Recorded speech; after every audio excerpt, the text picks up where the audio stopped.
بسیج مردم به ویژه به دلیل فقدان شهرنشینی در کشور بسیار دشوار می‌نمود. آقا قبول، ما وضعمون بده، جنبش چجوری میخوای درست بکنی؟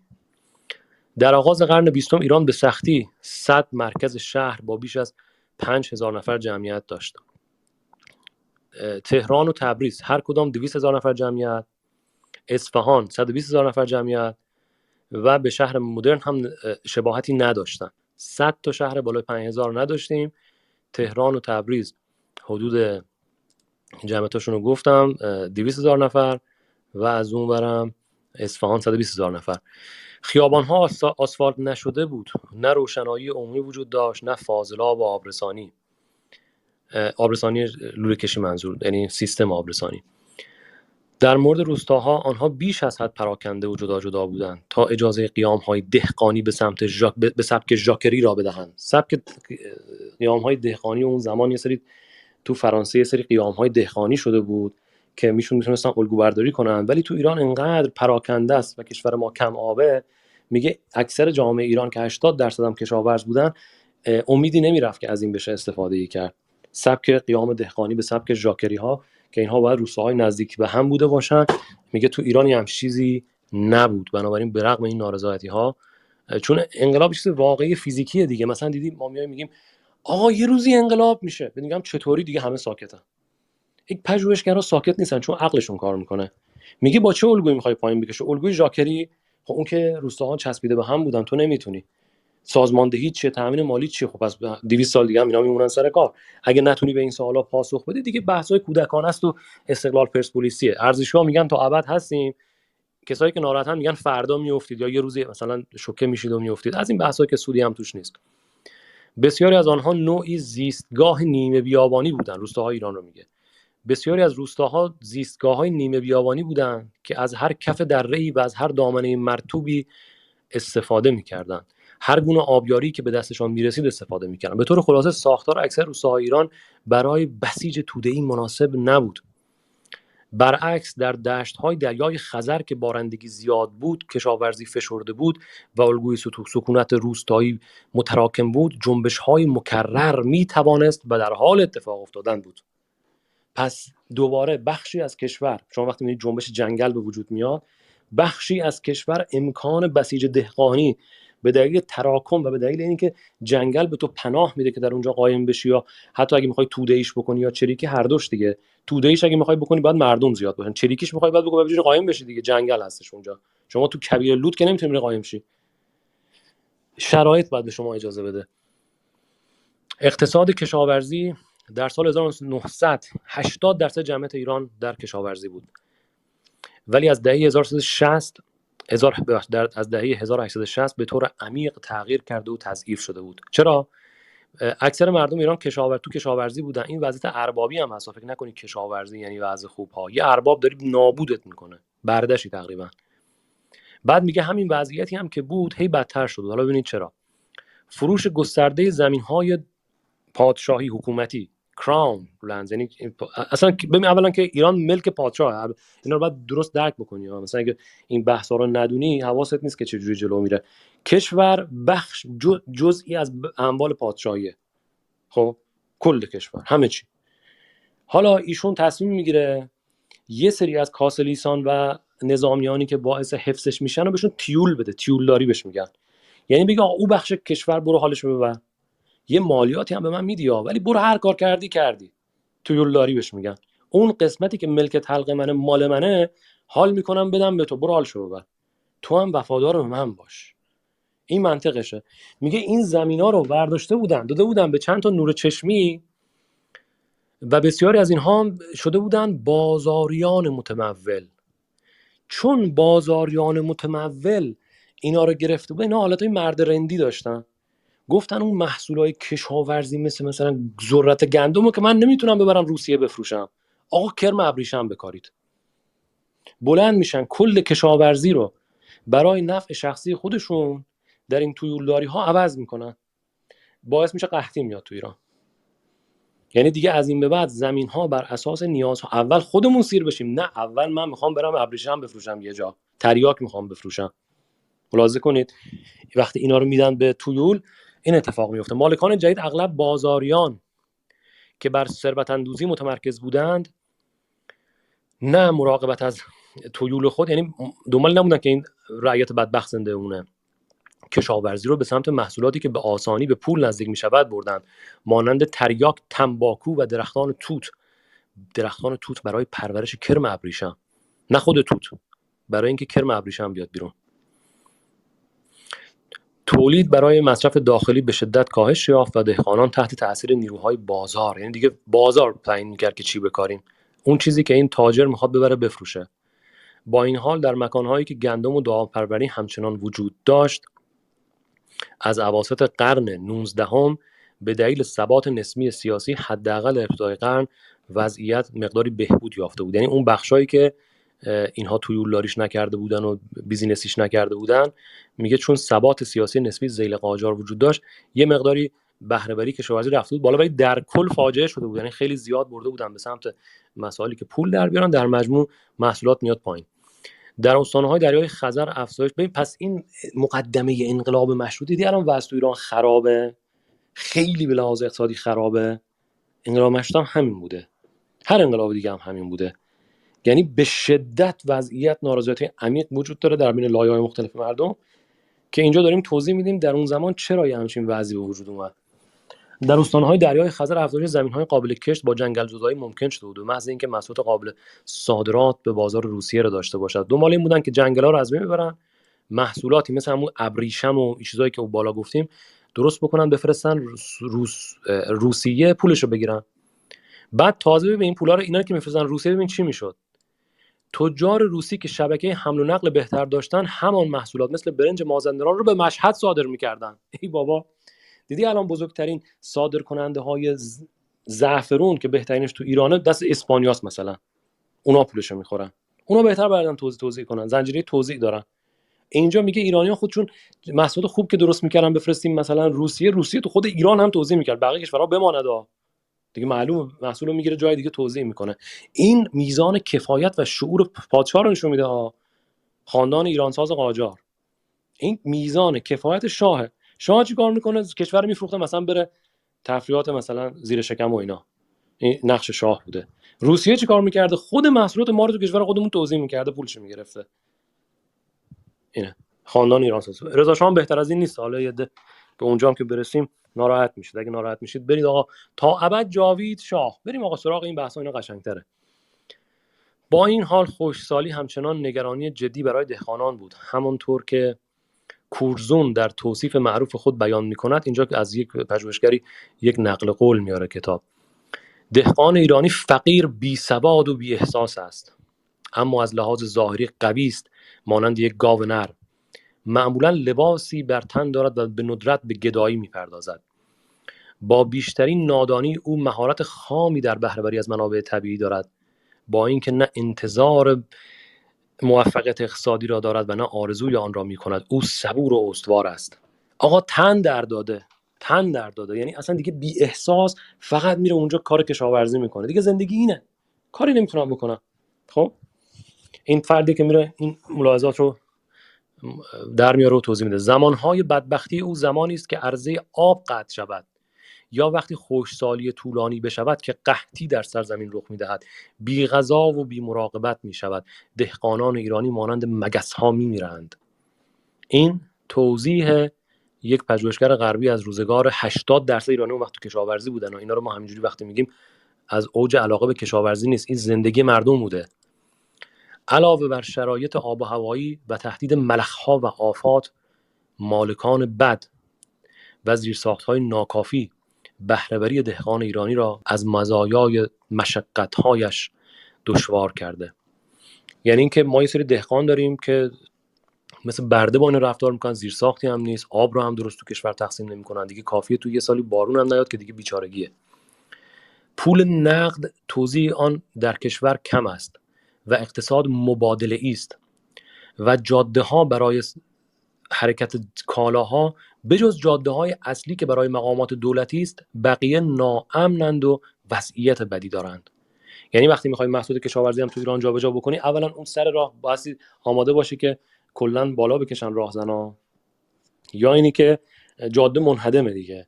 الان در بخش دیگر هم توضیح میده، حساب کتاب میکنه بخش بزرگ از قیمت تمام شده کالا چیه، همین تو قضیه حمل و نقلشه، نه که فقط تولیدش گرون باشه، حمل و نقلش هم خیلی نامناسبه. مثال تریاک نشان دهنده اهمیت فزاینده اقتصاد جهانی بر سایه اقتصاد ایران است. تریاک قیمتش میره بالا، این تاجرها و اینا که زمینا رو گرفتن ارباب شدن، میگه آقا تریاک بکار، اصلا گندم رو ولش کن. باز شدن چین به تجارت جهانی با صادرات ابریشم و چای سرمایه جدیدی به بازار وارد می‌کند. معاهده‌هایی که به جنگ تریاک 1860 و 1842 پایان دادند به بریتانیا حق امتیاز صادرات تریاک هندی به چین را دادند. تقاضا به سرعت افزایش یافت، زمانی که هند به تولید پنبه روی آورد تا به تقاضای بازار ناشی از کسری ناشی از جنگ داخلی آمریکا بپردازد. صادرات تریاک برای ایران فرصت بسیار عالی شد. همزمان که تاریخو داریم میایم جلو، جنگ‌های داخلی آمریکا شروع میشن. یونایتد استیتس سیویل وار. وقتی آمریکا میره به جنگ داخلی، انگلیسی‌ها بلند میشن تو هند که دست اینا بوده، به جای که تریاک بفرستن چین، میگن آقا پنبه بزن. تو اقتصاد جهانی پنبه کم آوردیم. آمریکا خب دیگه ابرقدرت توزیع پنبه در جهان بوده دیگه، حالا رفته تو جنگ داخلی پنبه نیست. چون پنبه اونجا نیست، به هندیا میگن تریاکو بی خیال پنبه بزن. این باعث میشه ایرانیا به تاجراشون بفهمن، بگه هندیا تریاک نمیزنن ما تریاک بزنیم. بلند میشن تریاک و ابریشم و این مسائل. چند مدت بعد چی میشه؟ انبارهای غله خالی میشه و بدبختی و نکبت و این مسائل. اونا هم که پولاشون تو جیب خودشونه دیگه، این اشرافزادگان حکومتی که این حرفا حالیشون نیست، بیایم مثلا تقسیم کنیم پول رو مردم بدیم، مردم همدیگه رو میخورن، گوشت همدیگه رو میخورن. با این حال تجارت به سرعت پس از آن به دلیل برداشت‌های ضعیف کاهش یافت و تا آغاز قرن بیستم به دلیل مشکلات چین پس از قیام بوکسورها و ظهور رقابت شدید از صادرات کالای ژاپنی به شدت افت کرد. میگه این یه چیز موقتی بود که تو آمریکا جنگ داخلی شده، مثلا بلند شیم بریم به صورت استراتژیک محصولات و کشاورزی رو تغییر بدیم که سود بکنیم. بعدش ژاپنی‌ها اومدن، مسائلی شد که اون موقتی بود. امروزه برخی از پژوهشگران تمایل دارند که تأثیر عوامل تجاری را کم اهمیت جلوه دهند. با توجه به موقعیت نسبتاً متوسط کشت تریاک در اقتصاد ایران و ادامه تولید گندم برای مصرف داخلی، برای تریاک، پنبه، تنباکو و همچنین ابریشم وابستگی به اقتصاد خارجی به صورت فزاینده غالب شده بود و خودکفایی ایران دیگر معنایی نداشت. میگه چون این زمینا افتاده بود دست نور چشمی‌های شاه، اینا رفته بودن سراغ این محصولاتی که خوندم: تریاک، ابریشم، پنبه و اینا. و اون خودکفایی که آقا مثلا غلات تولید کنه اصلا اولویت نداشت. دیدی مثلا الان تو ایران تحریم میشه، آزادا مثلا تحریم، دو ملت دارن منهدم میشن، این اولویتش اینه که سود کنه. تحریم یه وقتی تحریما رو بر نداریم، من میخوام چی کنم به نفعم و اینا، گور پدرشون مثلا اینا برن تن فروشی کنن، استدلالشون اینه. اون زمان هم همین وضعیت دقیقاً وجود داره، کاملا مشابهه. یعنی دیدی مثلا یه عده میگن آقا یه روزی انقدر وضع بد میشه که مردم میریزن تو خیابون تموم میکنن. میبینی چقدر راحت وضع و بد و بدتر و سیاه‌تر میکنن. این تاریخ خود ماست. آخرش هم میبینی انگلیس تو رقابت با روسیه اون مسائل باغ سفارت و اینا پیش میاد که اجازه میده یا چیز میکنه دیگه، اون نخ اون روحانی اون رو میکشه، روحانی رو وابسته به خودشو. آره یه سری ما چریکو مثل ستارخان اینا هم داشتیم، یه سری هم لیبرال و اینا که اسمشون رو اونا رو هم داشتیم، ولی این نیروها رو اگه نمی‌داشتیم یه جنبشی میشد شکست می‌خورد. کما اینکه بعد از اینکه پیروز شدن، چون انگلیس نمیخواست که اینا دولت مستقل تشکیل بدن، دیدی که پاشوندشون. یعنی این دیگه گواه از این بالاتر نمیتونی ببینی. در انقلاب ما، در انقلاب مشروطه، چرا از بغل اون رستگار نشدیم ما؟ دیگه انگلیس نمیخواست، به نفعش نبود. میخواست یه دونه تو گوشی بزنه به روسیه، دیگه زده بود. بعدش هم دید تو روسیه انقلاب شده 1917، گفت دیگه آقا کنسل کن دیگه، خودمونیم فقط تو ایران. این روسیه بله تو انقلاب 1917 اینجا روش زیاد کرده بود، حالا دیگه فقط مایم. رضاخان هم که تا قبلش تو قزاقا بود نوکر آیرون سایت شده بود، درجه ژنرالی گرفت، آقا بریم کودتا. دیگه فقط انگلیس بود. مسئله سر اینه. یعنی من نمیخوام رد بکنم وجود اون جنبش مردمی رو که خیلی هم خوب بود، ولی میخوام این عوامل اساسی رو هم قشنگ بهش دقت بکنیم. افکار عمومی به شدت به سمت دشمنی با دخالت خارجی ها در زندگی اقتصادیشان متمایل شد، همونطور که در مورد تنباکو بعداً خواهیم دید. مردم بسیار خشمگین بودن، مستعد داستان قیام بودن و اصل بحثشون هم چی بود؟ اول این خارجی ها رو بندازید بیرون. تولید کنندگان ایرانی که به خوبی حمایت نمی‌شدند و تحت مالیاتگیری خودسرانه و ناعادلانه بودند، اولین قربانیان وضعیت تجاری جدید بودند. با از سرگیری صادرات آمریکایی‌ها پس از پایان جنگ داخلیشان، رکود در فروش پنبه ایرانی کسانی را که در طول توقف موقت تجارت پنبه بهره‌مند بودند ویران کرد. وقتی جنگ داخلی آمریکا تموم شد، آمریکایی‌ها دوباره این ماشین تولید پنبه رو اوکی کردن. این احمقایی که رفته بودن تو ایران که مثلا چیز تولید نکنیم، غلات تولید نکنیم، پنبه درست کنیم، منفجر شدن. یعنی تولید کننده عظیم که آمریکا باشه برگشت به بازار. محصولات شما رو دیگه عذر میخوام سگ نمیخره. حالا کی جواب میده این پنبه رو اینقدر درست کردی؟ هیچی. حالا میخوایم بریم تو قحطی. با این حال یعنی شعور در این حد 4 تا تاجر الدنگ گذاشتن که برای تا نوک دماغ خودشو میدیده، گفته آقا پنبه تو بازار کم شد بریم پنبه بزنیم. هیچ نگاه استراتژیکی نبوده، تا نوک دماغ خود تا خود فردا رو میدیده. این نور چشمی شاه که زمینا رو بهشون داده، خاندان ایرانساز قاجار اینا. با این حال مورد تجارت ابریشم به طور بهتری نشان دهنده افول اقتصاد در استان‌های شمالی بود. حالا ابریشم چرا سقوط کرد؟ ای بابا، یه پدیده داریم به نام مثلا چیز بیماری کرم ابریشم. اشکالی داره این بیماری بیفته تو اینا تقسیم 10 بشه تولید ابریشم؟ همین کارو میکنن. یعنی پنبه رو آمریکا وارد میشه و ابریشم رو هم چیز وارد میشه، بیماری. وقتی توی کاریو بلد نیستی، سالها نکردی، ارزش رو نداری، خب این مسائل هم پیش میاد.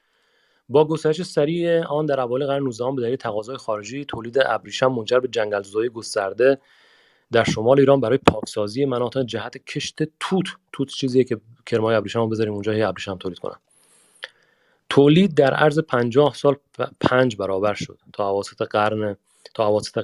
حدود 40% از ارزش کل صادرات ایران رو تشکیل داد. اون وقت که ما نفت نداشتیم دیگه، ابریشم شده بود 40% صادرات ایران. یعنی خیلی مهم بود. بعد از 40% میشه 4%، چون چیز بیماری میزنه به کرما. با این حال بیماری کرم ابریشم، اسم این بیماری هست پبراین، یه هم چیزی پبراین.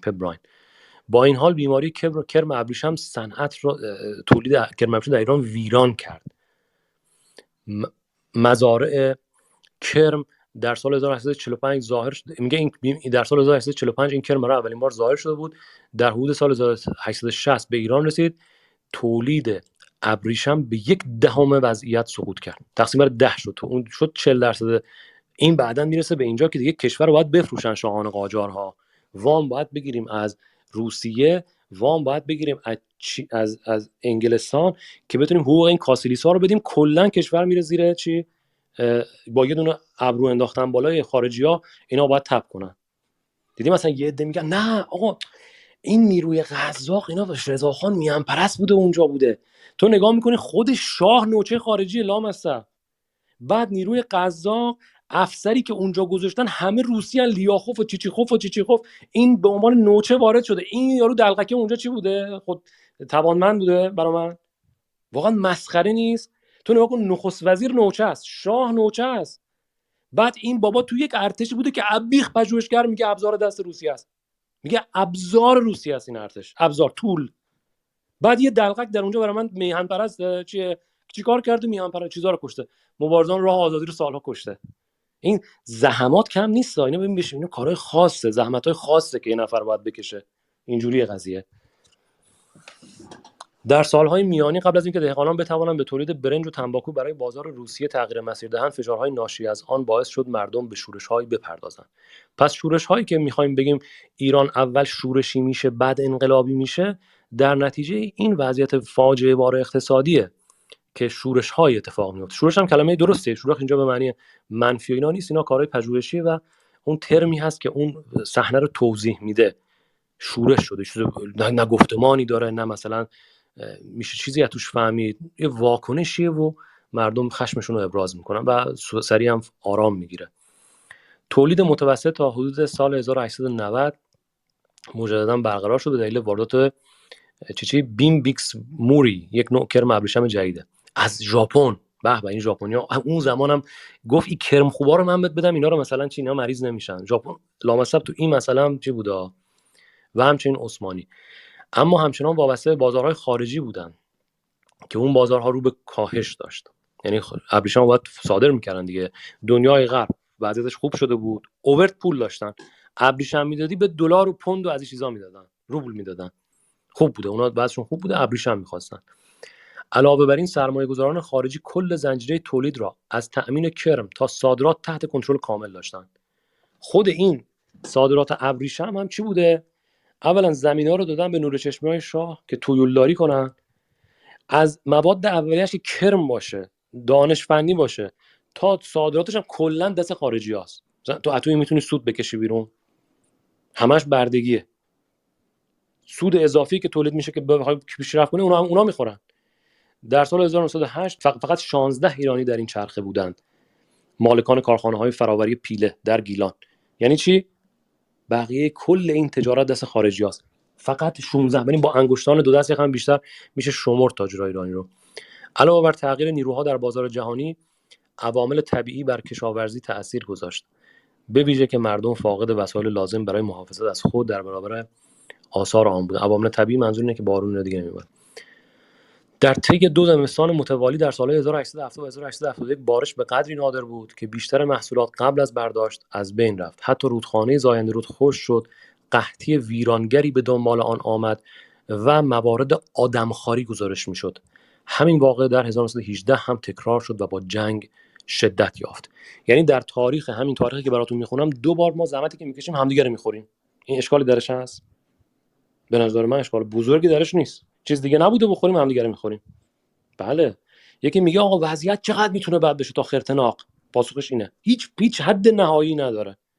این دست فرمونی که جمهوری اسلامی داره میره جلو، هیچ حد نهایی به همینجا میرسه، به آدمخواری میرسه. اصلاح طلبها براتون انتخابات میذارن، مناظره زاکانی با اون که دلغک بغلی رو پخش میکنن، هلو بیار لولو بیار چی بیار، میرسی به اینجا. فکر کنیم اون وقتا اینا نبوده؟ همینا بوده دیگه. دقیقاً این وضعیتی که الان توشیم، البته کسی به این حرفا توجه خاصی نداره تا دقیقاً پیش بیاد، چون ما یه ملتی هستیم به چیز کار نداریم که به روند منطقی سیر حوادث با قشنگ دلقی کلمون بخوره تو بتون آرمه، بعد بگیم آها سرم درد گرفت، صدا داد سرم درد گرفت. در هر دو مورد تعداد مرگ ها ممکن است کاهش می‌یافت اگر ذخایر غذایی بهتر توزیع میشد. ذخایر غذایی دست کیه؟ خسته نباشید، شاه و نورچشمی‌ها. میگه اشراف و رهبران مذهبی، به اینا عشق دل منن. رهبران مذهبی آقا یه مدتی غلات درم انبار کردن، مردم کم آوردن همدیگه رو میخورن و گور پدرشون به ما چه؟ محکم بچسب در انبارو. ذخایر بزرگی برای فروش داشتن که در برای بازار سیاه هم باشته کرده بودن. آقا این مذهب در طول تاریخ اصلا درخشانه. میری رو منبر مزخرف میگی، بعد ملت میان چیکار میکنن؟ غلاتشون رو میذارن تو انبار تو. وقتی ملت دارن همدیگه رو میخورن، تو غلات میبری بازار سیاه. آقا این پایان زیبا مذهب، یعنی به انقلاب 57 هم میرسیم. اصلا اینقدر آسونه آدم آخوند باشه؟ خوش به حالشون واقعا. پس اون زمانی که ملت ایران داشتن همدیگه رو میخوردن، آخوند چیکار کرده؟ به همراه درباریا و رفقا بردن بازار سیاه اینا رو به فروش برسونن. وضعیت بد جاده ها اوضاع را بدتر کرد، زیرا اجازه حمل و نقل گندم که به طور کلی در سیستان و بلوچستان و آذربایجان فراهم بود به شهرها و استان‌هایی که وضع بدی داشتند را نمیداد. راه نبوده، جاده نبوده، راهزنی بیشتر باعث ناامنی شده بود. قحطی اومده، راهزنا دشنه‌هاشون آماده است، میای اونجا برق میزنه تو نور آفتاب، هر چی داره میگیره. دارن مردم همدیگه رو میخورن. تو وضعیتی که همدیگه رو میخورن، تو میخوای گندم چیز کنی، ترانزیت کنی؟ خب این مال حاجیته که اونجا کمین نشسته. حمل و نقل کالا تا سال 1900 توسط کاروان‌ها ادامه داشت، اما تعداد حیوانات بارکش، شترها و قاطرها کافی نبود که این امر هزینه مواد غذایی را به شدت افزایش میداد. تخمین زده می‌شود که 40% از قیمت کالاها و مواد غذایی فروخته شده در تهران فقط مربوط به هزینه حمل و نقل آن بود. خب پس این از وضعیت چی بود؟ کشاورزی. چرا مهم بود؟ 80% بیزینس مردم ایران، بیزینس که نمیشه گفت، معیشت، بدبختی بیزینسی نیست. 80% کارشون این کشاورزی بوده. پس اینو ما باید میدونستیم که تحت تاثیر چه شرایطی قرار داشت و چرا این شرایط اصلا قابل عوض شدن هم نبود به جز انقلاب.